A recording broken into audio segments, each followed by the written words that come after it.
Buenas noches, bienvenidos, bienvenidas, gracias por estar del otro lado como cada lunes por la noche, aquí en la pantalla de C5N. Ya saben, hasta las 0:30 acá rige la ley de la selva. Hay un montón de cosas para hablar sobre el defenestrado y deslomado Manuel Adorni, pero tenemos mucho más hoy, además de eso, por supuesto, hasta dentro de 1 hora y media, cuando termine el programa. En un ratito vas a escuchar acá, como parte del editorial, en exclusiva, de su boca, a Paolo Rocca, eterno habitante del podio de los argentinos más ricos, dueño de Techint, zar del petróleo con Tecpetrol, pero que acaba de echar a 150 operarios de la planta que iba a hacer los caños para exportar el gas de vaca muerta y que finalmente se va a exportar en ductos de una empresa india hechos con acero chino. Es la noticia de la economía real más importante de las últimas horas.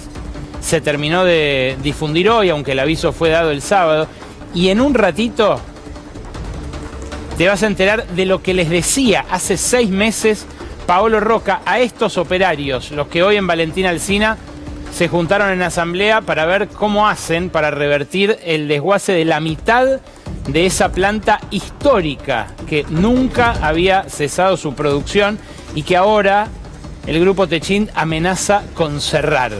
Así como te dimos acá la primicia de que cerraba FATE, lo que vas a escuchar en un rato es un material exclusivo realmente revelador respecto de cómo piensan y de cómo se manejan los dueños de la Argentina frente a una ultraderecha que viene a arrasar con la industria. Pero, claro, esto está conectado con los dólares de vaca muerta. Caputo dice, hay para todos, comprá campeón. ¿Hay realmente dólares para todos? En un ratito sacamos la cuenta juntos. Y claro, en un ratito también lo vamos a conversar con el economista que más irrita al gobierno. Hace un tiempo era Carlos Melconian. Ahora es Martín Rapetti, que ya está acá llegando a nuestros estudios. El hombre que estuvo la semana pasada, el martes, en un evento organizado por el diario Clarín en el Malva. Un hombre al que también consultan las grandes industrias que están barajando cerrar sus puertas al calor del industricidio de Toto Caputo y Javier Milei. Se sienta acá en un ratito a conversar sobre esto y sobre la economía a 2 velocidades, que él mismo definió así: un 5% que vuela y un 95% que se hunde. En un ratito lo vas a conocer, créeme, te va a interesar. Pero claro, además de hablar de Adorni, que ahora vamos a eso, además de hablar de Santilli, su reemplazante, en un rato vas a escuchar dónde se formó el nuevo vocero, Adrián Rabier, un hombre al que Milei definía como un boludo y que ahora le encomendó la tarea de comunicar los logros de su gestión. Bueno, este hombre, economista de la Universidad de Buenos Aires, pero luego con una larga carrera en esas usinas mega conservadoras, semi-marginales, que están creciendo en el mundo a medida que avanza la ultraderecha, pero que no son muy respetadas en la academia. Bueno, lo vas a conocer también en detalle gracias a lo que nos va a aportar Sole Vallejos. Soledad Vallejos acaba de publicar Los Dueños de la Libertad, un compendio realmente exhaustivo sobre cuáles son las usinas, también financiadas por los dueños a nivel mundial, en las cuales se forman y en las cuales intercambian saberes los representantes de esta ultraderecha liberal libertaria. Pero arranquemos por Manuel Adorni y arranquemos por la nueva coalición, el nuevo cogobierno que se estableció entre Milei y Macri a partir de la eyección del ahora ex jefe de gabinete. Es evidente, por los nombres, por el elenco que puebla el gabinete, que estamos en un gobierno que ya tiene más componentes del macrismo que de los que llegaron con Javier Milei a la Casa Rosada. Hay 6 de 8 ministros que formaron parte del elenco de Mauricio Macri, o que hasta hace muy poquito eran funcionarios en gobierno de la ciudad del PRO, como Juan Bautista Maíquez, flamante ministro de Justicia, que están ahí. Pero hay algo más, ya no es solo la cantidad de ministros que hay que fueron ministros de Macri. También es que Milei se está recostando cada vez más, como señaló lúcidamente Diego Genú, en los votantes de Macri. Ya no es solo su gabinete el que se parece al macrista, es también el electorado que le queda el que se parece al macrista, y por eso esa relación ya de mutua necesidad en la cual Milei no le puede decir a todo que no a un hombre que se frota las manos y que habla impúdicamente con el jefe de gabinete de ministros minutos antes de que entre a verlo a Milei a la Casa Rosada. Claro, la pregunta es si puede mutar esto de macrismo sin Macri a mileísmo sin Milei. Y esto es lo que está empezando a orejear el establishment, que se hartó de muchas excentricidades de Milei, a pesar de que él le reconoce valiosos servicios prestados. Claro, ¿hasta qué punto encarnan el mismo programa y hasta qué punto se fusionaron en el mismo elenco? Es lo que habrá que establecer en las próximas horas. Mientras tanto, anoche Milei con Luis Majul le aclaraba a este establishment: mirá que yo logré lo que él no, lo que ni las dictaduras lograron. Escúchalo. Siendo Manuel Adorni jefe de gabinete, logramos sacar inocencia fiscal, el acuerdo Unión Europea-Mercosur, acabamos de resolver el tema de los holdouts, sacamos modernización laboral, sacamos inocencia fiscal, sacamos la ley de glaciares, hicimos la baja de la ley de imputabilidad. ¿Cómo? Digamos, son cosas que ni gobiernos militares lograron hacer. Y la hicimos nosotros en 3 meses. Digo, ¿qué problema de gestión? No hubo problema de gestión. Es decir, hubo, digamos, un ataque sistemático contra un gobierno.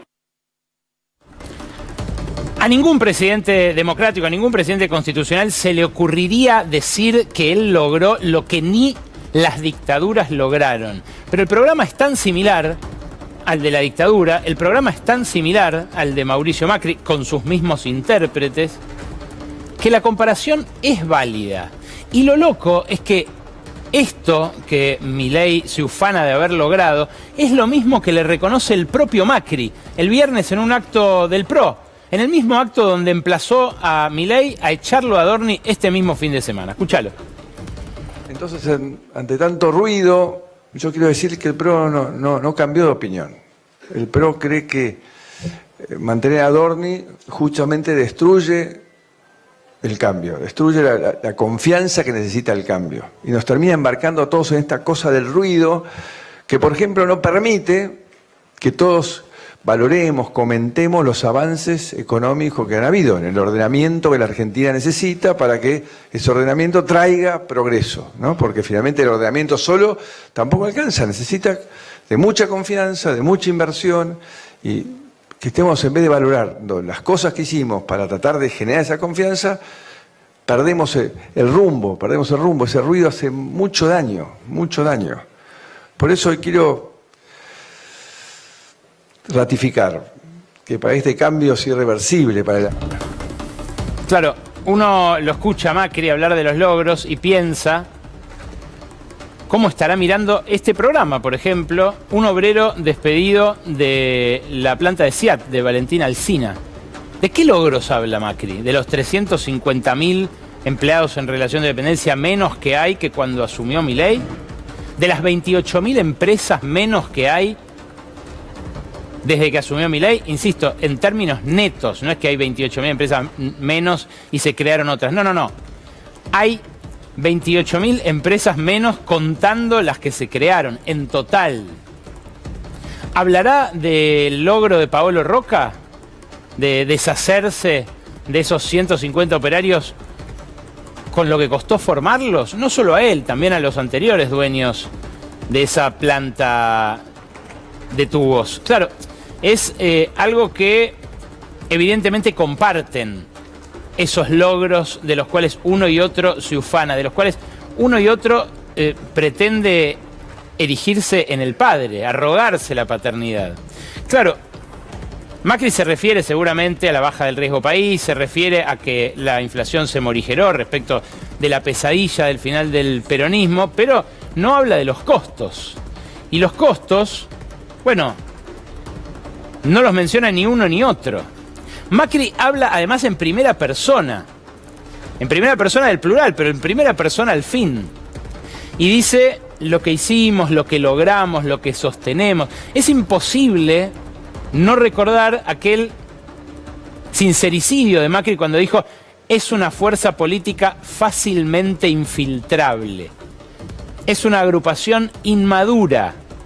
Claro, uno podría decir que Diego Santilli como jefe de gabinete, que Federico Sturzenegger como ministro de Desregulación, que Luis Caputo como ministro de Economía, que Alejandra Monteoliva como ministra de Seguridad, que Juan Bautista Maíquez, que Pablo Quirno, el canciller, que son todos infiltrados de Macri.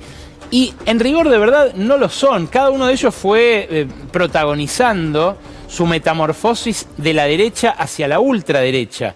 Pero es innegable que hay un cogobierno, que todo lo último que logró Milei, eso de lo que sacaba pecho en el primero de los audios, que es realmente pasmoso escuchar uno al lado del otro, bueno, que todo eso lo lograron juntos, cogobernando, prestándole Macri los votos para convertir esto en ley, cada uno de estos elementos en el Congreso desde finales del año pasado. Habría que sumar al presidente del Banco Central también, que también fue funcionario de Macri y que ahora el propio Macri pretende que le voten el pliego para que se mantenga en un eventual gobierno como un caballo de Troya de estas ideas, de este proyecto, de estos logros. Claro, un socio inseparable de Diego Santilli, el flamante jefe de gabinete, es Cristian Ritondo, que sigue siendo el jefe de la bancada del PRO en diputados. Así definió este momento Ritondo y de esta manera dijo que se va a comportar Macri, su todavía jefe político. Escúchalo. Básicamente lo que acá ha demostrado el PRO desde el primer día, y principalmente Mauricio Macri, que pone la Argentina por arriba de los nombres. Lo que nosotros entendemos en el próximo paso, y lo hemos aclarado 1000 veces, es no somos el protagonista del 2027. Lo será en el marco de una alianza, lo será en el marco de candidatos propios, en algunos lados habrá candidatos propios, en otros lugares tendremos alianza, pero en la Argentina, y lo que siempre dijo Macri, nunca nos vamos a poner en riesgo el cambio, vamos a blindar el cambio. Claro. Así que nosotros accionemos para que lo que signifique blindar el cambio, ¿no? La provincia de Buenos Aires, yo vengo repitiendo desde hace mucho que para terminar de transformar a Argentina, sin duda debe haber un cambio profundo en la provincia de Buenos Aires.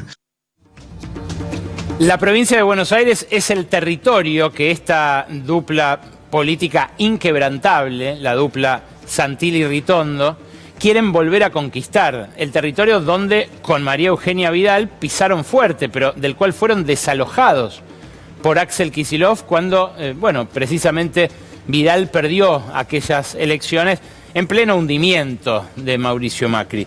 Claro, lo notable es que ellos dos, Ritondo y Santilli, son dos exponentes, diría yo, la personificación prácticamente de esa casta que Mauricio Macri había incluido y que Milei criticaba en campaña y que decía que venía a desterrar. Mirá qué sonriente se lo ve al Colo en aquel momento junto a Sergio Massa. No, pará en la de Massa porque lo quiero mostrar, junto a Ramón Palito Ortega y a Sergio Massa en aquella campaña a finales de los 90, cuando un Massa, llegado hacía poco de la UCD al peronismo, compartía con él una campaña perdidosa. Pero claro, hubo muchos Santillis después. El Santilli de Graciela Ocaña, creo que veíamos recién. Un Santilli que se vistió de repente de republicano, que abandonó aquel antro dualdista UCDista y que alzaba el puño con Facundo Manes. Fíjate, Facundo Manes que ahora apunta a ser la pata bonaerense de otro proyecto, el de Jorge Brito, que dicen después del Mundial se lanza con todo como candidato presidencial. Antes de esta, ya con Milei, ya con Bullrich convertida en libertaria y ya con Karina Milei, se lo veía con Larreta. Y acá con Espert, el hombre al que finalmente terminó reemplazando en la boleta a fines del año pasado, cuando en medio del escándalo por el aporte narco a su campaña, Esper debió dar un paso al costado, que ahora le está trayendo sus primeros coletazos judiciales. Claro, a Larreta, Milei no lo puede ver, lo insulta todo lo que puede, y ahí estaba Santilli con Ritondo. No es el único político que exhibe una trayectoria así de sinuosa, pero es el actual jefe de gabinete, el que puso a Milei. Y tiene una hoja de ruta ahora Santilli, que no está claro si es la hoja de ruta de Macri, la de Milei o directamente la de los dueños de la Argentina, pero que incluye, bueno, una nutrida agenda parlamentaria, a la cual va a resultar seguramente muy útil su inseparable Cristian Ritondo, un hombre que seguramente no podría exhibirse así como se exhibe Santilli hoy, porque también tiene que dar explicaciones sobre más de 35 propiedades, un par de ellas sin declarar, que encontró Emilia Delfino y que publicó en el diario AR en Miami a nombre de una sociedad offshore. Nada de esto lo preocupa en el Congreso, donde está con fueros, donde coordina esa mayoría macrimileísta y donde pretende sacar primero el proyecto que 2 veces intentaron ya sacar de inviolabilidad de la propiedad privada, facilitar los desalojos de inquilinos, por ejemplo, barrer con lo que queda de la ley de manejo del fuego, algo que preocupa mucho en las provincias que se suelen incendiar. El Super RIGI, un paquete de beneficios para las grandes empresas que procesan datos y que trabajan con algoritmos y plataformas como Palantir de Peter Thiel, que de repente hizo un asado para los papis del cole y se fue de la Argentina, en la cual parecía que se instalaba a vivir. La ley de sociedades, con la cual Federico Sturzenegger apunta a darle personería a las empresas no humanas, dirigidas íntegramente por inteligencias artificiales. La derogación del etiquetado frontal a pedido de las grandes usinas alimentarias y en contra de lo que recomiendan, por ejemplo, los cardiólogos de la Sociedad Argentina de Cardiología. La modificación de la ley de salud mental. La eliminación de los subsidios del gas a los usuarios de zonas frías. La reforma electoral con la eliminación de las PASO. Lo que incluye también la reforma electoral respecto de hacer ilimitado el financiamiento por parte de las grandes empresas a los partidos políticos, algo que ya hoy ocurre pero en negro, que ocurriría ahora de manera abierta y a través del sistema financiero. Bueno, un montón de leyes, de modificaciones de leyes, de cambios regulatorios, normativos, que ahora Santilli va a tener a su cargo concretar. Pero insisto, la agenda no está del todo claro si ya le pertenece a Milei, si le pertenece a Macri o si le pertenece a ese círculo rojo que busca blindar eso que ni la dictadura había podido conseguir y que lo beneficia abiertamente. Por ejemplo, a Paolo Roca. Hoy José Villa, delegado de los trabajadores de esta planta, de Tenaris, una planta en la cual se hicieron los caños para el gasoducto Néstor Kirchner, el que trajo el gas de vaca muerta y que revirtió la importación tan cara de gas que se hizo durante tanto tiempo. Los caños para la duplicación luego de ese caudal de gas, para la reversión del gasoducto norte que traía gas de Bolivia y que ahora lleva gas argentino hacia el norte y potencialmente para exportar a Brasil.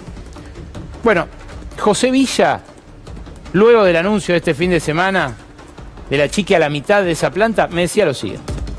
Le planteo al señor Paolo Roca, porque sí que le hacen llegar todo y parece que tu programa lo escucha mucho, que nosotros queremos seguir trabajando. Él apenas ganó el gobierno Milei en un asado de fin de año, le dijo a todos los compañeros de la fábrica, le dijo, ahora va a venir una cultura del trabajo. Yo sinceramente no participé de ese asado, yo la cultura del trabajo la aprendí de mi padre, pero él lo dijo delante de todo. ¿Y qué es la cultura del trabajo? Descartar a los trabajadores ante la primera adversidad. Para la planta sí, pero no para todo el grupo Techini y todo el grupo, tanto Tenaris como Ternium. Nosotros lo que estamos planteando es trabajar y vamos a hacer todo lo necesario para que esa negociación, esa mesa de negociación, llegue a buen puerto, porque queremos una solución favorable a los compañeros. Esto decía hoy José Villa y, claro, esa declaración de Roca a la que aludía exponía la euforia que tenía el dueño de Techint cuando Milei accedió al poder.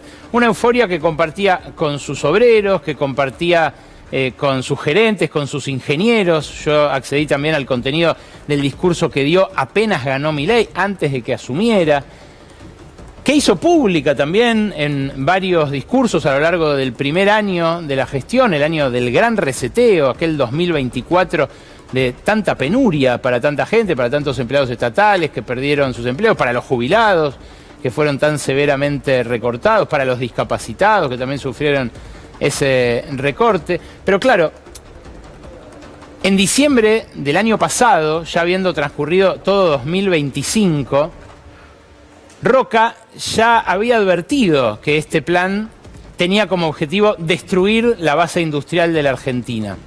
Y entonces amenazó, en una nota que publicó en simultáneo el diario Clarín, el diario Perfil, información que hicieron trascender a los periodistas especializados, amenazó con cerrar esta planta, cuyo achique a la mitad anunció este fin de semana, en caso de que no ganara la licitación para fabricar los caños de acero del gasoducto de Southern Energy, el consorcio que encabezan los Bulgeroni, rivales históricos de los Techint, con la multinacional Golar y en menor medida con la participación también de YPF.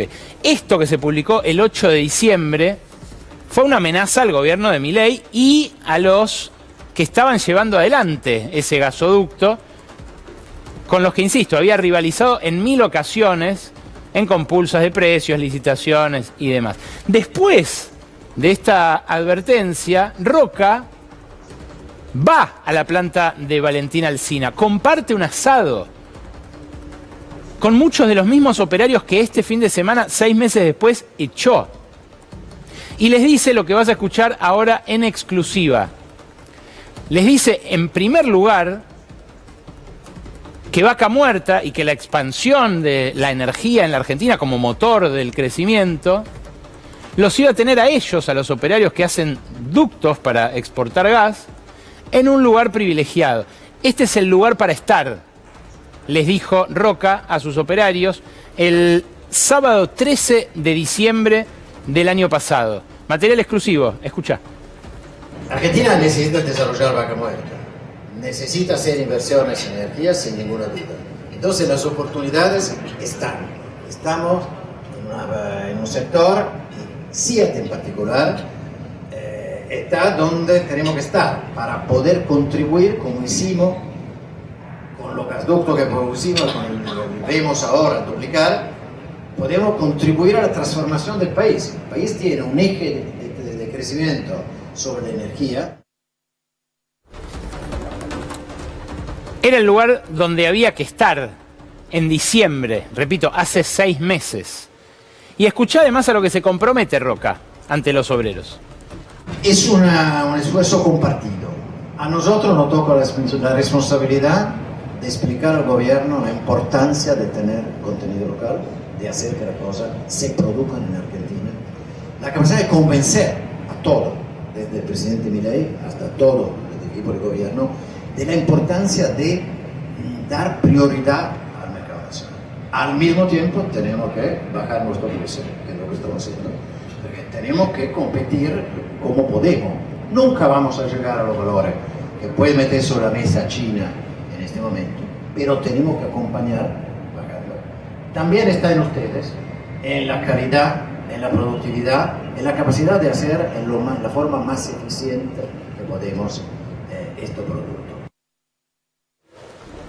¿Qué primará en la cabeza de Paolo Roca? ¿Los beneficios que está obteniendo como productor y exportador de gas de la mano de las inversiones que hizo, por ejemplo, en el gran yacimiento de Fortín de Piedra sobre la roca de Vaca Muerta, o el achique que está sufriendo la nave insignia de su familia históricamente en la Argentina de los años 40, la producción de acero en el fin del mundo que, tantas veces los hizo enorgullecerse y que ahora parecen dispuestos a pagar?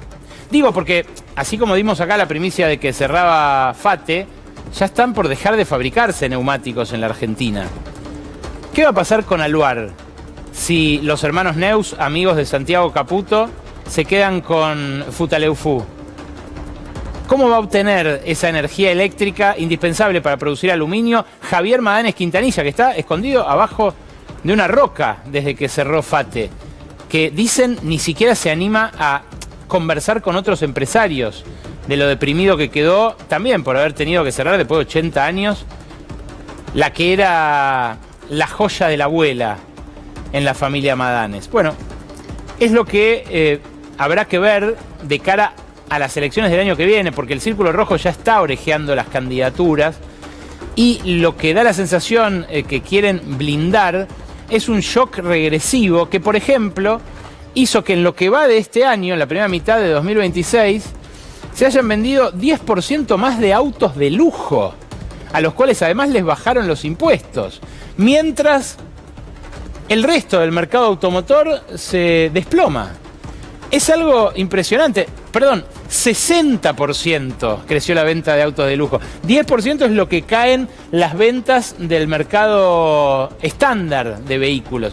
Y es, bueno, lo más gráfico que puede haber a la hora de entender quién está siendo beneficiado y quién perjudicado. El que ya no se puede comprar un auto, el que ya ni sueña con cambiarlo, con ir a un 0 kilómetro, mira ñata contra el vidrio como Wanda Nara, por ejemplo, que está todo en su derecho, pero que por ahí podía pagar un poquito más de impuestos, se compra una nave con mucho menos impuestos que lo que pagaba el año pasado. Claro, la desigualdad también se ve en las estadísticas. El índice de Gini, que publicó hace un par de días el INDEC, volvió a crecer. Ahí está, mientras más se acerca a 1 es más desigual un país, mientras más se acerca a 0 es más igualitario. Un país en general fluctúa entre el 0,4 y el 0,6 en Argentina. Y fíjate cómo llegó a un nuevo récord desde la gran desigualación que se produjo con la devaluación inicial de Caputo y Milei. Aumentó de 13 a 15 veces la brecha entre lo que percibe el 10% más rico y el 10% más pobre, y la noticia es que se frenó además la mejora que se venía dando, paulatina, pero mejora al fin, en algunos indicadores como la pobreza. Esto es lo que surge de las últimas mediciones de ingresos del INDEC.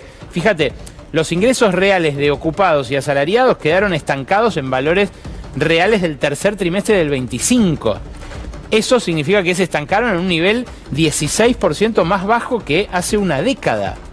Lo vamos a hablar con Rapetti en instantes, pero el mapa de la Argentina se tiñe de rojo cuando uno mira la actividad. Ahí está, salvo Río Negro, salvo Neuquén, salvo alguna provincia cordillerana como San Juan, está todo en rojo la comparación entre lo que tenían como actividad económica en el 23 y lo que tuvieron el año pasado.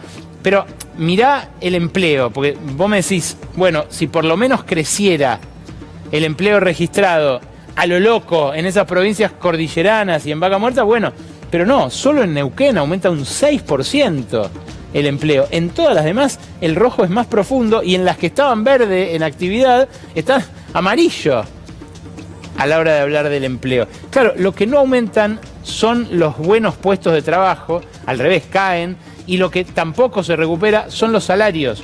Por eso mostrábamos la semana pasada cómo se divorcian la masa salarial de la actividad económica. Hoy salió el estimador mensual de actividad económica de abril.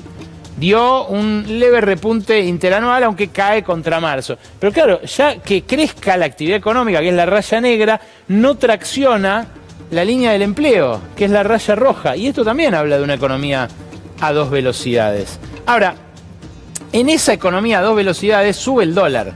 Y la mayoría se hace el distraído. La mayoría de los analistas, la mayoría de los medios. Fíjate, hoy cerró a 1.495 y estaba más de 100 pesos más barato hace menos de un mes. En lo que va de junio aumentó ya más del 6%.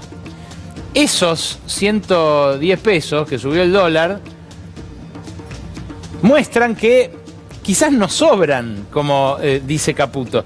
Escuchá de qué manera Caputo cancherea con que sobran los dólares en una conferencia que da la semana pasada ante inversores financieros.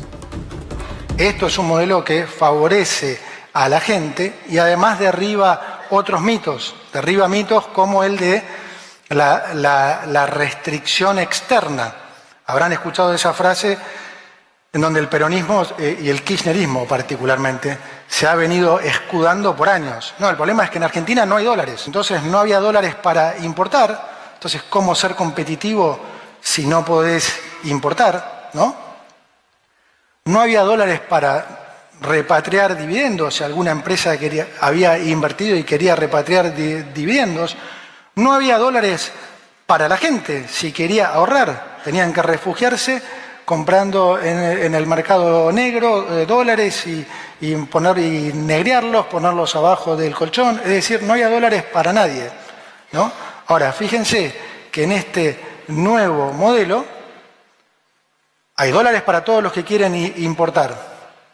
Hay dólares para los que quieren repatriar dividendos. Y también hay dólares para todos ustedes, para todos los que quieran ahorrar en dólares. Y así todo, sobran tantos dólares.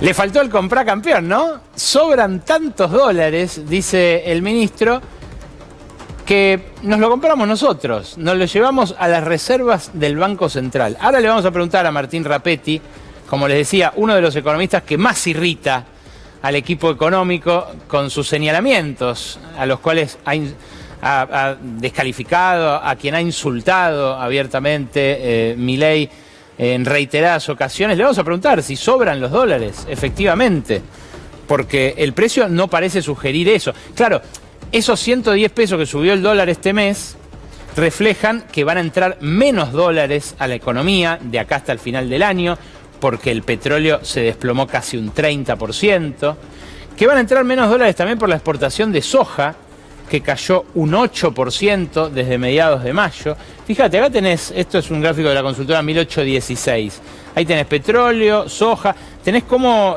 subió el dólar en Brasil, cómo el real se devaluó también a lo largo de este último mes, metiéndole presión a las fábricas argentinas que producen algo más caro en el Mercosur, en un Mercosur en el que hay libre tránsito de mercancías hacia uno y otro lado.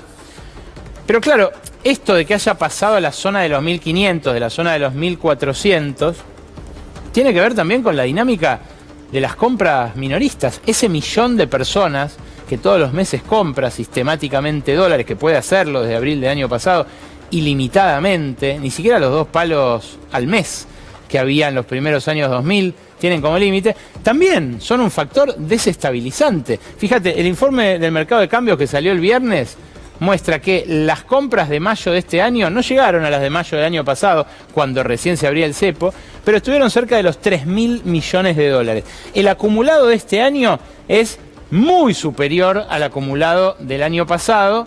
Claro, ese acumulado del año pasado incluye solo un mes y medio sin cepo, mes y medio en el cual obviamente los ahorristas se abalanzaron sobre el dólar con un montón de pesos que tenían guardados o colocados en otras especies. Ahora, saquemos la cuenta de si efectivamente sobran dólares, porque por ejemplo el socio de Melconian, Rodolfo Santangelo, ayer dijo que el dólar para los turistas, los que se están gastando partes de estos dólares, por ejemplo en el Mundial, debería valer 2.000 pesos y que aún así se los gastarían. Escúchalo. Veo todos los estadios llenos, con lo cual veo que hay colombiano, ecuatoriano, se ve que hay un fenómeno. Pero ahora se calcula que con esta situación de los últimos días, 50 o 60.000 argentinos más van a viajar. Me acuerdo del Mundial de Rusia, que estábamos en plena crisis y los argentinos llenando Rusia. Entonces, Argentina, una economía todavía en crisis, que no tiene reservas el Banco Central o apenas las está recuperando, y que le regalamos los dólares a los turistas para que viajen, y me incluyo, como mínimo habría que cobrarles un impuesto. Como mínimo habría que... El dólar para viajar debería ser 2.000 pesos, no 1.500 con algún impuesto. No estoy diciendo cepo, pero si vos para comprar cualquier cosa en Argentina pagás IVA, pagás impuestos, ¿por qué para viajar al exterior no pagás impuestos? Es una buena pregunta, sobre todo si esa liberación, si ese tax free para quienes viajan al exterior, implica un costo para el resto de la sociedad, obviamente. Claro, lo que podemos hacer es sacar la cuenta. Esta cuenta la hicimos junto con los economistas del Mirador de la Actualidad del Trabajo y la Economía, un grupo heterodoxo rosarino que viene indagando sobre el destino del excedente económico en nuestro país. Y ahí se ve que por más dólares que entren a esta economía con este set de medidas, nunca van a sobrar. ¿Por qué? Porque siempre se van a terminar yendo por el canal financiero. Fíjate, mayo, por ejemplo, fue un mes récord tanto para las exportaciones. Nunca Argentina había generado tantos dólares con la exportación como para el superávit comercial. Las exportaciones fueron de 9.537 millones de dólares, que restadas las importaciones dan ese saldo, un saldo récord del intercambio de bienes en un mes, 3.500 palos. Claro, esto pareciera, si es récord, le da la razón a Caputo. Pero a eso hay que restarle el intercambio de servicios, que da un saldo de 2.834 millones a favor todavía de la Argentina. Si a eso le restamos los intereses netos pagados por la deuda, le restamos las utilidades y dividendos que empezaron a girar ahora las empresas al exterior, desde abril empezaron a hacerlo de a cuentagotas, pero no sabemos por cuánto pueden llegar a hacerlo en lo inmediato, tenemos un saldo de cuenta corriente de 1.192 millones de dólares. Eso no alcanza a compensar la dolarización neta por casi 1.900 palos, que incluye, obviamente, la compra de los minoristas y la compra de quienes viajan al exterior y sufragan esos gastos con los dólares que se compraron. Ese saldo negativo no se condice con lo que acumuló el Banco Central de Reservas. Si querés, esos 2.800 millones, un récord de los dólares genuinos que genera la economía. ¿Y por qué da negativo? ¿Y por qué terminan comprando igual reservas después? Por el consumo financiero de esos dólares genuinos, de esos dólares de la economía real. Mirá cómo sigue este balance. De los 663 que teníamos, bueno, la inversión externa directa resta casi 800 más. Es desinversión externa directa lo que está teniendo esta Argentina, en la cual, por ejemplo, el INDEC mostró que la inversión cae el 11% interanual en el primer trimestre del año. Estamos hablando de una montaña de guita que entra por el canal financiero. Esos son los dólares que compra el Banco Central. Los dólares del endeudamiento financiero privado de las empresas que emiten deuda en el exterior, el endeudamiento público y el endeudamiento comercial.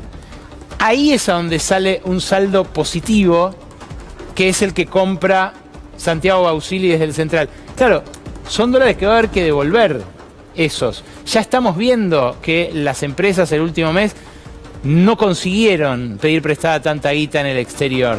Bueno, la fragilidad financiera de este modelo hace que todos los dólares que pueda generar Vaca Muerta, aunque se vayan vía Punta Cana, como dijo Melconian, estén siempre a tiro de irse. De esto vamos a hablar con Rapetti, pero de esto, sospecho yo, vamos a hablar también las próximas semanas.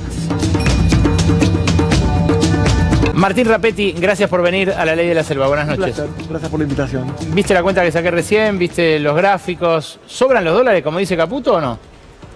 Bueno, este año es un año donde ha habido más abundancia, por eso el Banco Central pudo comprar y de hecho no subió tanto, de hecho sube hace poco menos de un mes. O sea que podría decir que en esta coyuntura ha habido abundancia de dólares. Yo creo que más estructuralmente a esta Argentina, a esta economía, le va a necesitar un tipo de cambio más alto que este, porque a este tipo de cambio me parece que no le va a sobrar dólares a la economía. Por razones parecidas a las que mencionabas.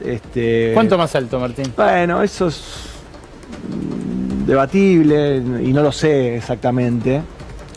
No en estos niveles, nadie sabe exactamente cuál es el precio donde la economía puede fluir bien. Yo lo que creo es que, Argentina tiene un banco central sin reservas, con reservas negativas todavía. Para que un país como este funcione bien, el Banco Central debería tener orientativo, de hecho se lo pone el Fondo Monetario Internacional ya hace varios informes, staff reports, dice Argentina tiene que parecerse a Perú, a Uruguay, que son países dolarizados, bimonetarios, como Argentina, y esos países tienen bancos centrales con reservas equivalentes a 20-30 puntos del PBI.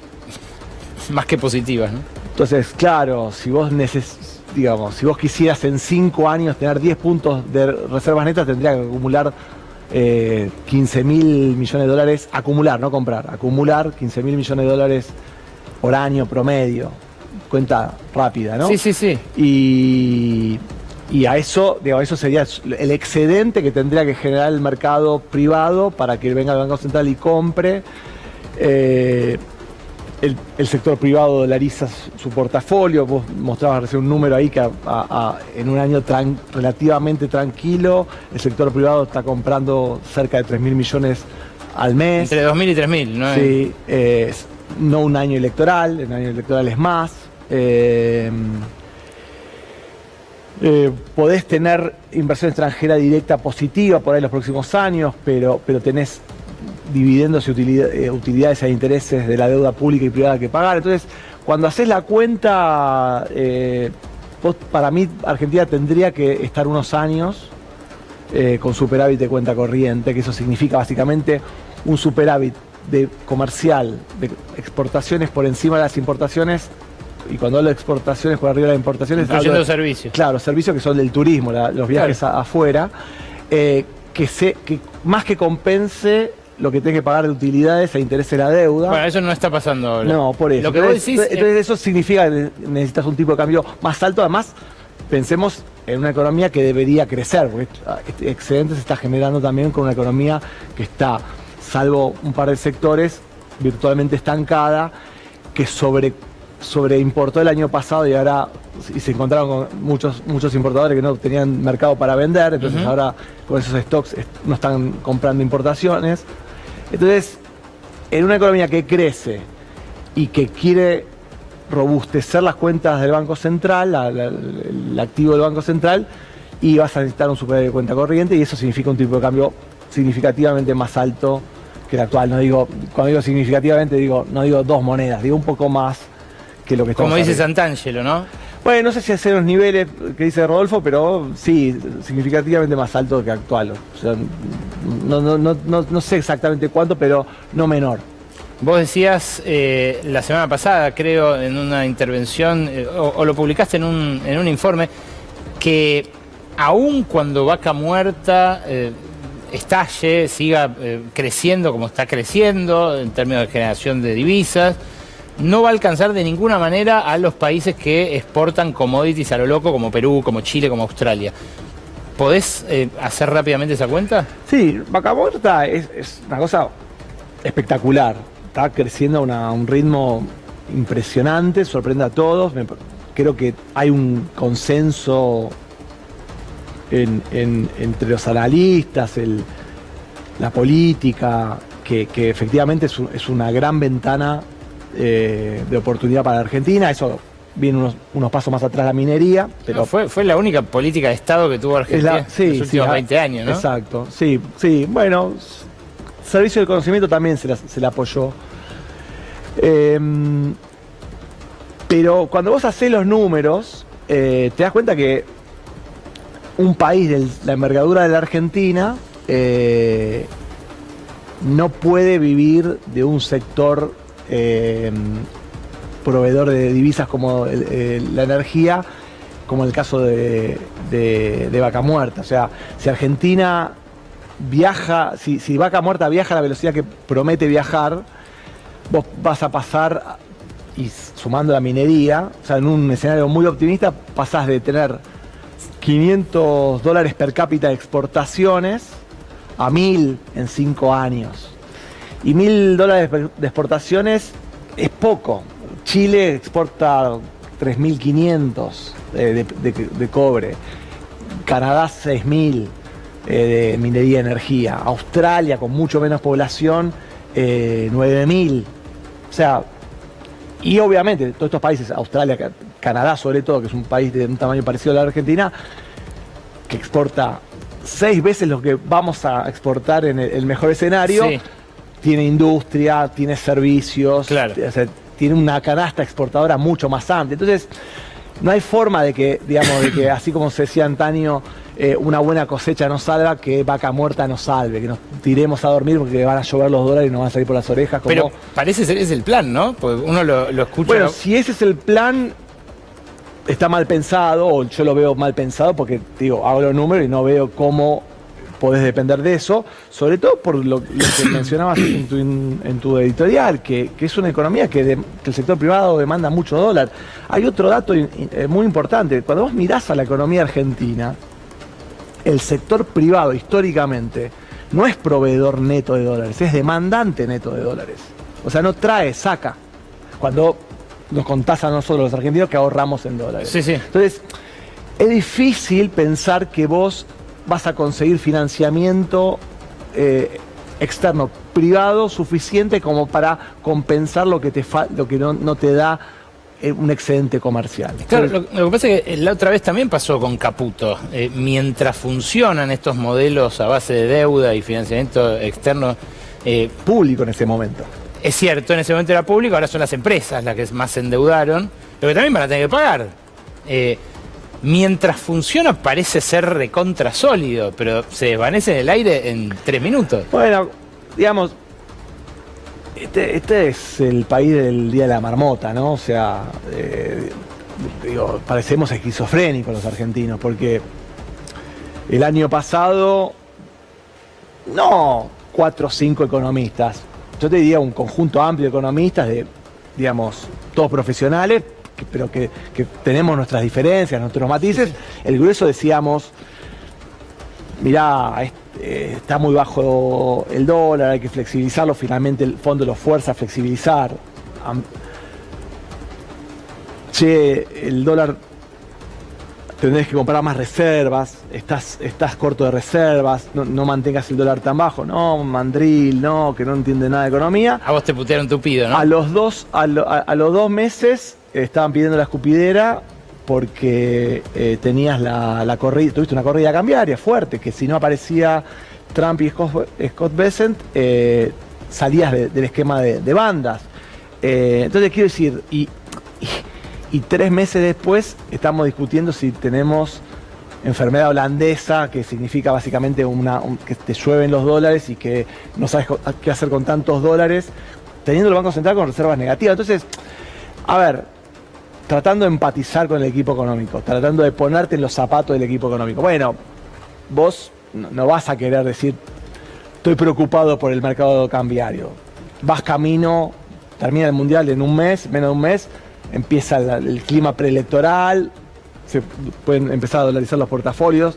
Entonces vos decís, bueno, querés dar una seguridad o tranquilidad de que esta vez no va a pasar, quédense tranquilos. Es lógico, es razonable. Pero bueno, desde el punto de vista de un analista, no podemos decir, acá se resolvió el problema de los dólares en Argentina. Está clarísimo. Esto, bueno, aquí ha sido dicho, también el año pasado, también en reiteradas ocasiones.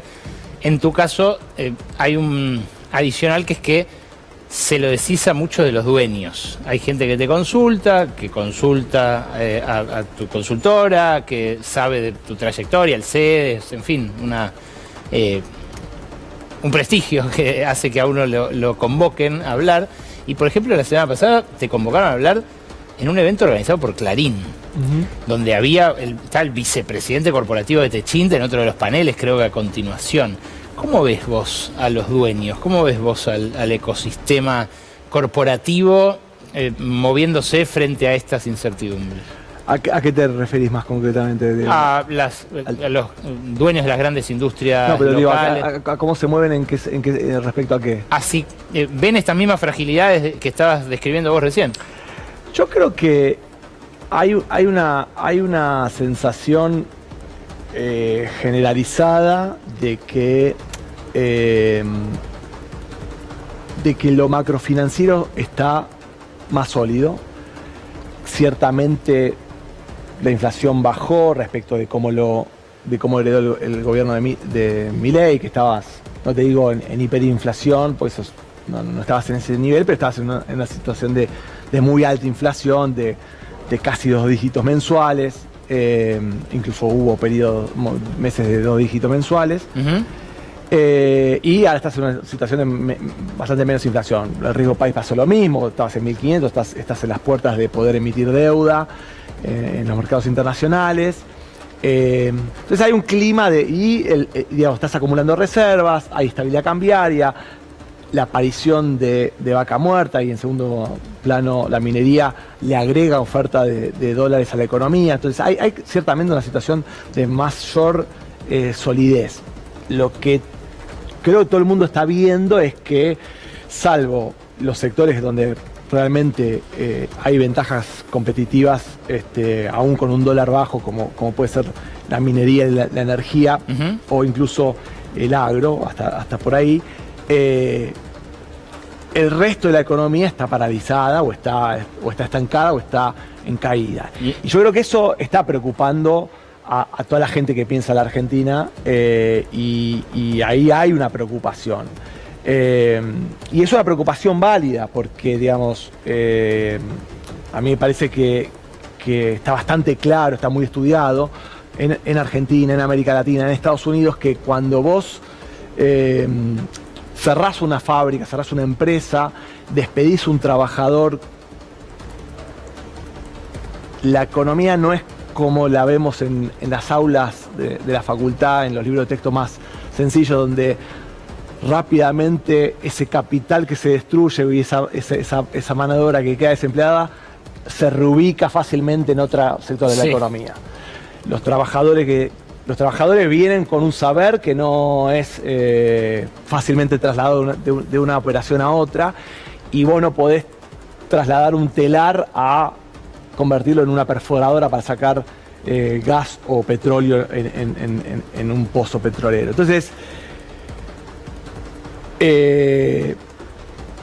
romper, cerrar saberes, cerrar capacidad organizacional tiene un costo perdurable en la economía y es gravoso, y eso tiene consecuencias duraderas que realmente complican no solo el entramado productivo, sino la consistencia política y social de cualquier proyecto económico. Esto último se nota en los últimos movimientos del establishment, esta última apreciación que haces. Vamos a ver si los negocios priman, porque también hay gente ganando mucha guita, ¿no? Bueno, ese es el espíritu del capitalismo, que las empresas ganen plata. Exactamente. Y así funciona, y funciona en muchos lados muy bien, así que no, digamos, eso no me preocuparía. Lo que me preocuparía es que digamos, que no puedas tener un proyecto que integre a la sociedad, porque finalmente, digo, no por un punto moral, que sí estoy dispuesto a hacerlo, sino por la propia sostenibilidad de un proyecto. O sea, digamos, eso me parece más importante, porque finalmente la moral es de cada uno, y vamos y votamos. Exacto. Y eso lo define la elección. Pero si vos querés que algo funcione, tiene que incluir, porque si no, no funciona. Martín, muchas gracias por esto que nos viniste a compartir. Un placer, gracias. Martín Rapetti, quédate porque Gaby Vulcano tiene información de estas últimas horas de cómo se va a mover Diego Santilli en su nuevo rol de jefe de gabinete. Y luego Soledad Vallejos viene a contarnos dónde se formó, en qué usinas ultraconservadoras abrevó el nuevo vocero Adrián Rabier, que créeme, las recorrió todas. Hasta las 0:30 acá rige la ley de la selva.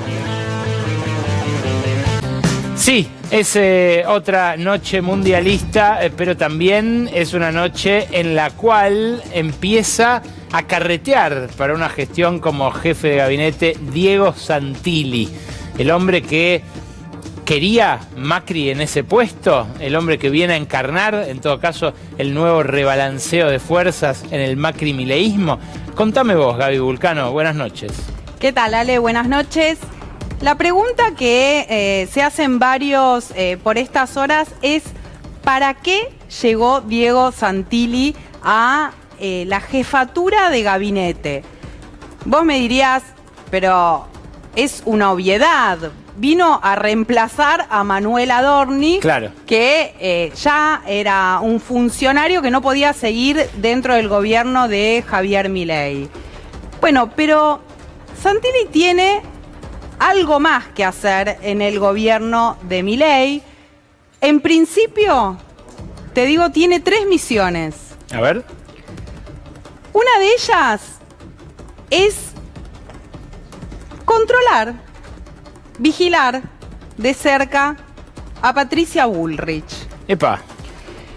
Santilli va a llevar adelante las negociaciones con los gobernadores, algo que ya venía haciendo como ministro del Interior, pero además va a tratar de tener mayor incidencia en el Congreso en general, por pedido de Karina Milei. En la Cámara de Diputados, la verdad que Karina Milei está más o menos tranquila, te diría bastante tranquila, porque tiene allí a Martín Menem, confía en que él no solamente va a manejar la Cámara de Diputados más o menos como lo viene haciendo ahora, están conformes en la Casa Rosada con eso, sabe que tiene a alguien que le responde totalmente, pero no así en el Senado. Claro, perdón, Martín Menem le entrega resultados en tanto y en cuanto sigan ahí los votos del PRO y de la Unión Cívica Radical, ¿no? Sí, pero ¿qué pasa en el Senado, Ale? Claro, no tiene ni siquiera esa interlocución. Lo que empezaron a advertir en las últimas semanas es que algunos manejos de Patricia Bullrich no eran del todo claros, y no solamente en relación a lo que pasaba con Manuel Adorni, con la posible interpelación, estas idas y vueltas, que Bullrich de alguna manera se atribuía la estrategia que había que llevar adelante en el Senado y que para eso trataba de hablar con Karina Milei, veían si se ponían de acuerdo, sino que además se dieron cuenta, algunos, que lo que Bullrich le decía a la Casa Rosada, que negociaba con los aliados, después no era tan así, porque hablaban directamente con los aliados y se daban cuenta que las versiones eran muy distintas. Entonces, empezaron a pensar quién podía ser la persona que, además de reemplazar a Adorni, se pudiera encargar de llevar adelante las negociaciones con los aliados en el Senado y que respondiera a Karina Milei sin ninguna duda, que no pasara lo que está pasando con Bullrich, a quien no consideran ya propia hace mucho tiempo, pero con los movimientos que hizo en las últimas semanas muchísimo menos. Perdón, ¿a Santilli sí lo consideran 100% propio? A Santilli, Ale, casi que desde hace 2 años vienen diciendo el colo es nuestro. El colo es nuestro porque es cierto que Santilli, apenas asumió Milei, empezó a dar muestras de cercanía con la Casa Rosada, se arrimó a Karina Milei, sí, siguió un poco el caminito de los Menem, sí, que decidieron entre Javier Milei y Karina Milei, dijeron apostamos todo a Karina Milei. Obediente, como dijo Nancy Pasos. Obediente. Obediente, pero pará, porque la foto, o más bien la captura del video ese, cuando Diego Santilli entra a la Quinta de Olivos este fin de semana, ese momento en el cual tenía al teléfono a Mauri, como lo tenía agendado, ¿no enciende también alguna desconfianza sobre el ahora designado jefe de gabinete? Pues es realmente, a mí me impactó mucho, no sé, también es algo muy de esta época, ¿no? Que esté todo tan a la vista, que el auto grite con quién estás hablando, ahí se ve medio borroso, pero ahí se ve el Mauri con el que sí, lo tiene, que también me destruye que lo tenga agendado como Mauri, pero ¿No hay una desconfianza ahí o la semilla de una desconfianza? Más que desconfianza hay un enojo con Mauricio Macri, sobre todo porque se dieron cuenta que hizo esta jugada de querer poner en escena algo que creen que no existe tanto. Sí, te dicen en Casa Rosada, la verdad que Santilli podría no haberle atendido el teléfono. Claro. No, podría, sobre todo porque saben que no es alguien que tenga un vínculo muy cercano con Macri. Macri muchas veces mostró sus diferencias con Santilli. No es alguien a quien quería mucho ya cuando estaba en el PRO, entonces menos ahora. Por el momento le confían todo al Colo, al punto de esto que te decía, le dicen, bueno, vos ahora te vas a encargar de llevar adelante las negociaciones en el Congreso, puntualmente en el Senado. Ahora, Ale, vos me decías antes, bueno, ¿y qué pasa con el PRO? Porque es importante que mantenga juntos a los aliados. Santilli tiene la misión de volver a traer el PRO al oficialismo. ¿En algún momento se fue el PRO del oficialismo? Claro, esa es la pregunta. En las últimas semanas sí, y un poco tenía que ver con estas tensiones que generaba Manuel Adorni, estas diferencias en algunos temas donde por lo menos se animaban a decir públicamente que no estaban de acuerdo, y ahora con la designación de Santilli salieron todos los dirigentes del PRO a decir acá... felicitamos al gobierno, felicitamos a Santilli por ahora ser el nuevo jefe de gabinete. Entonces, un poco el rol de Santilli también es volver a traer a esos sectores aliados, sobre todo del PRO, para pensar ya lo que va a ser el año electoral, el 2027. Y acá, Ale, viene otra cosa que yo te diría que es la fundamental, que tiene que ver con garantizarle, o por lo menos ir en ese camino, de garantizarle a Javier Milei la reelección. No, bueno, eso no es una misión, eso en todo caso es una cruzada. Hay que ver si se alinean los planetas para ello, pero vos decís que depositan en Santilli la expectativa de 4 años más. En la Casa Rosada dicen, no hay manera de que Milei reelija si no gana la provincia de Buenos Aires. Y hace mucho que vienen pensando que el único dirigente que puede ganar la provincia de Buenos Aires, dirigente de La Libertad Avanza PRO, sí, es Diego Santilli. Ajá. Obviamente eso coincide con las ganas de Santilli, claro, de ser candidato a gobernador bonaerense. Unió lo útil y lo agradable. Bueno, una de las cosas que dicen es, necesitamos ganar la provincia de Buenos Aires, necesitamos al candidato y necesitamos que no haya ninguna duda que tiene que haber un acuerdo entre La Libertad Avanza y el PRO. Escucha esto que dijo en las últimas horas Santilli, que pasó por casi todos los medios de comunicación, sí, sobre todo los programas un poco más amigables al gobierno, donde, bueno, contó un poco cómo fue que se resolvió que él sea el jefe de gabinete, pero sobre todo esta parte donde muestra el desinterés que él tenía al momento en que se acercó a La Libertad Avanza. Tuve una decisión, y de hecho la discutimos en este programa. Yo tuve una decisión hace 2 años atrás, y un poco más también, que era, más allá de los colores, acompañar una visión. Y vos me preguntaste acá, me está acordando de la realidad de tu pregunta, vos me preguntaste acá, bueno, pero vas a ir, no me importa en qué lugar, yo acompaño. Y iba tercero en esa lista, terminé siendo tercero, y yo acompaño. Me acuerdo que me criticaron un montón después de la nota que hice con vos, me decían, no quiere, qué sé yo. Digo, no, yo estoy para acompañar este camino. Hoy estoy convencido de lo mismo, quiero acompañar, entonces yo estoy convencido del cambio, estoy convencido que la Argentina tiene una oportunidad única, vuelvo a decirte. Yo acompaño, no importa desde dónde, contó un poco desde el comienzo que él empezó a decir, bueno, apuesto a La Libertad Avanza para llevar adelante el cambio. Y a mí me fascina esa palabra, detengámonos ahí un momento, porque cuando Macri habla de qué cosas resguardaría del gobierno de Milei, con el cual tiene un montón de otras críticas, sobre todo por lo impúdico y amateur de la corrupción que se vio con Adorni, pero que se vio antes en otros casos. Habla de esto, del cambio. A mí lo que me gustaría que algún encuestador sondeara es qué entiende la gente por esa palabra, porque por algo la usan. Es toda gente muy coacheada, ¿no? Muy intervenida por los dispositivos de sondeo de opinión pública.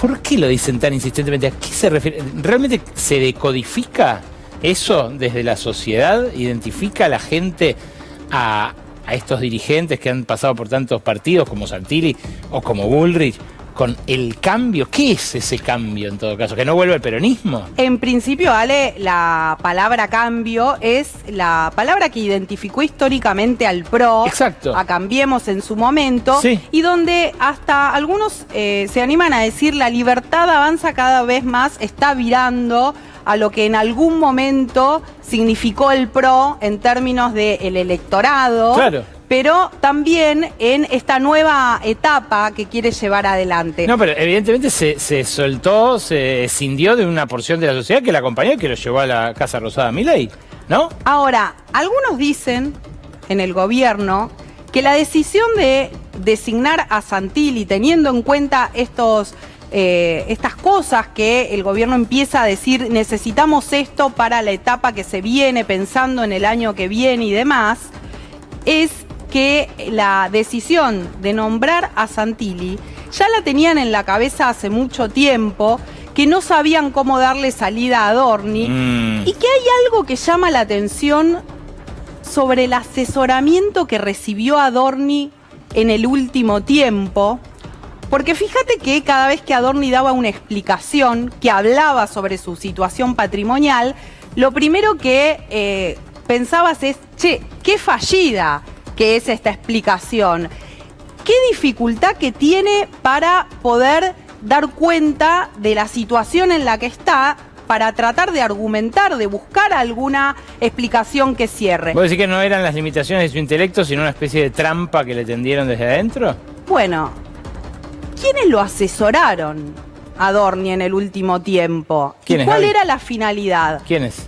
Dos hombres que responden a Santiago Caputo. Hablamos de Derek Hampton y de Tomás Vidal. Ok, consultores. Consultores de Mob Group, que es la consultora en la que trabajó mucho tiempo Santiago Caputo. Que tiene su sede en el mismo edificio de la Fundación Faro. Lo que no termina de entenderse es cómo alguien que respondía a Karina Milei, que era de confianza de Karina Milei, como era Adorni, se dejó asesorar por dos personas de extrema confianza de Santiago Caputo. Tal vez las internas son más un distractivo de lo que parecen, ¿no? Y ahí empieza a llamar la atención si algunos, aún muy cercanos a Adorni, no le soltaron la mano antes de tiempo y hace rato para tratar de llevarlo a un punto donde no fuera posible que continuara al frente de la jefatura de gabinete y que pudiera llegar la persona en la que ya venían pensando hace mucho tiempo, que es Diego Santilli. Una especie de House of Cards del subdesarrollo, ¿no, Gaby? Ponele. Gracias por toda esta información. Vos, acompáñame, que vamos a conversar, hablando de subdesarrollo, con Sole Vallejos, que viene estudiando muy en detalle cómo las ideas de ultraderecha nos están hundiendo en él.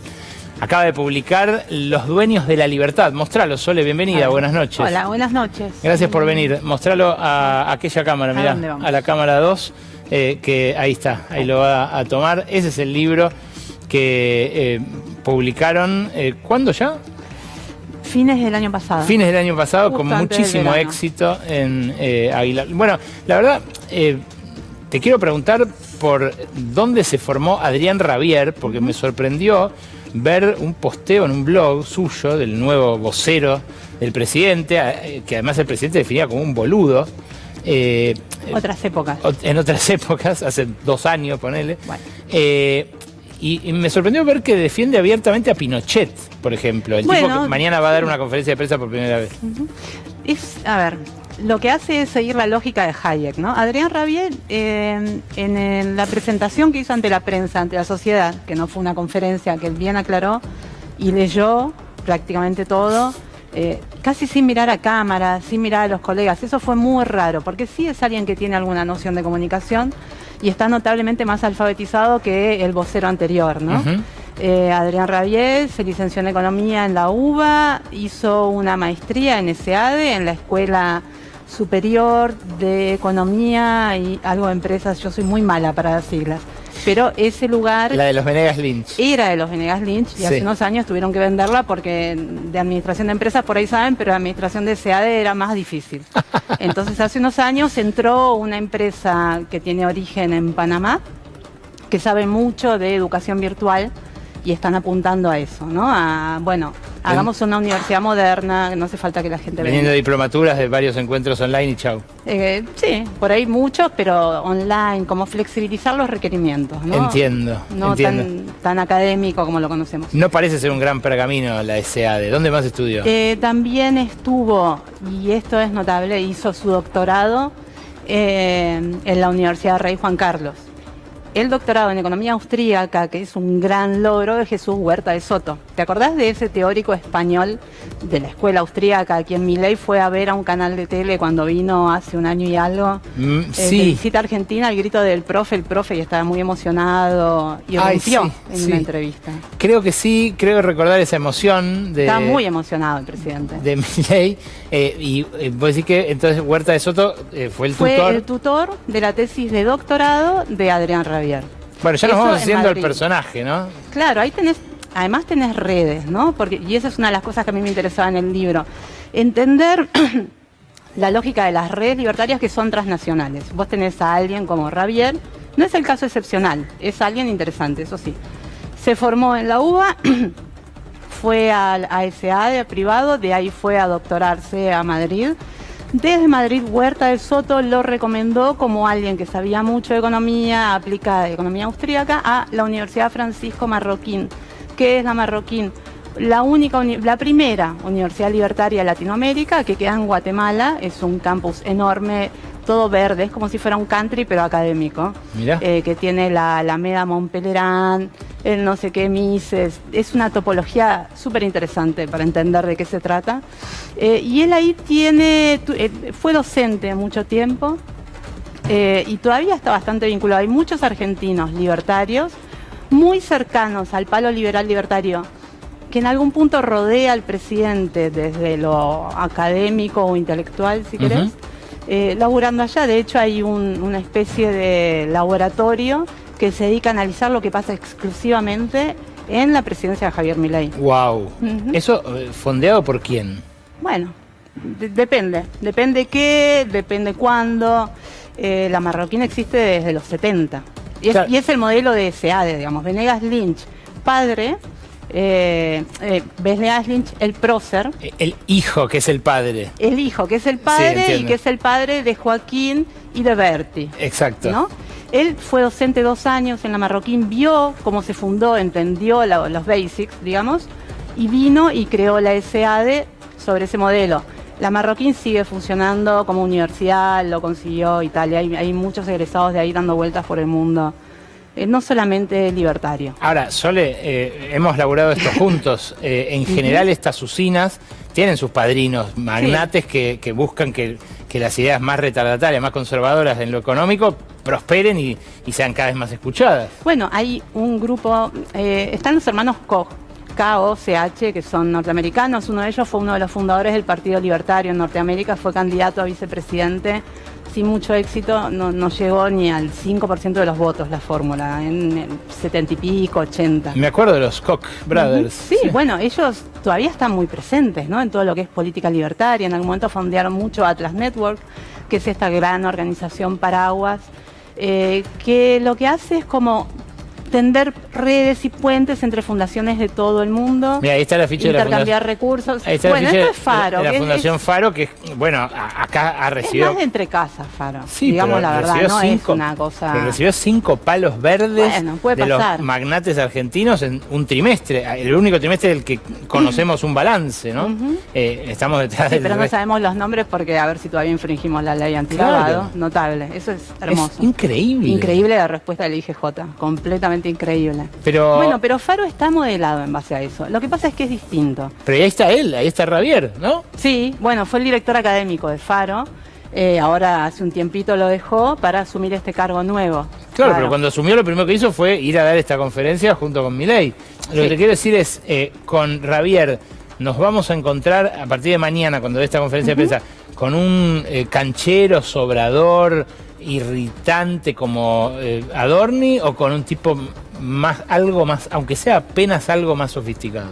Yo creo que bastante más sofisticado y con mucha carga teórica y académica, ideológica en el sentido de ser un cuadro, ¿no? Es un cuadro libertario, Adrián Ravier, a diferencia de Adorni, que todavía no está muy claro qué era. Un aventurero, en principio. Ponele. Busca. Sí, bueno, a mí me gusta mucho la definición de Carlos Pañi, que vos también la has comentado varias veces, lo de indigencia cognitiva, ¿no? Sí. Bueno, eso se puede ver un montón de cosas. Eso no lo vamos a encontrar en Ravier. Y en Ravier sí vamos a encontrar posiciones ultra, tipo Agustín Laje, así, antiaborto. No expresada, bueno, eso ya es como el sector más conservador, ¿no? Yo no creo que vaya a meterse en ese tipo de definiciones. Me parece que va a hablar pura y dura de la cuestión económica, de la cuestión económica ideológica. No estamos hablando de datos y nada más, estamos hablando de datos en un marco interpretativo, que es a eso a lo que se dedicó.